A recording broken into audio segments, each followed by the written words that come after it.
Eurovision is in turmoil. Welcome back to the Conquest Shorts. Ever since the end of the Eurovision 2024 Song Contest in Malmo, Sweden, things have gone downhill for the EBU. After the disqualification of the Netherlands' act by Joost Klein and the behind-the-scenes drama that has been leaked by many singers such as Bambi Thug and from Ireland and from many of the other delegations about a certain country which we will not name, as people, as we said, we'll try to keep this non-political on the channel. But if you've watched, you know who it is.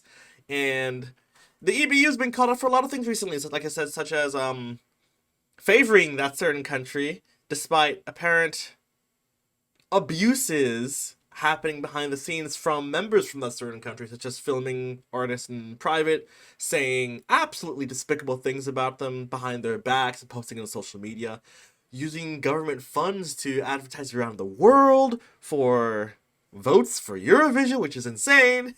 And then also just the EBU banning EU flags and other flags in the venues, restricting freedom of expression. And also it's called Eurovision in Europe. Imagine banning the EU flag in Europe. That now the European Union is calling out Eurovision, and Eurovision sent out a really bad response earlier today, which is May 16th, about saying, we apologize essentially for banning this. We've had a much stricter guideline set that we had on restricting flags to only participating countries, but you're in Europe, you know. Eurovision always likes to, as we've talked about this in the podcast, but Eurovision likes to LARP around saying that they are a non-political contest, but the entire establishment of this contest has political origins and has always been political, be it in voting patterns, be it with relationships between countries, and be it for the entire reason that it exists. So trying to go around and say that you're not political is just lying to yourself. The whole world knows, and this year you've made yourself look the worst you ever have. If anything, from my personal opinion, Joost Klein should be reinvited next year to be an interval act if the Netherlands does not decide to compete next year. If they do, Netherlands, send him back. Even with the same song, just send him back. It would be amazing to see him go, see how far he can go with this, especially with much of the public behind him.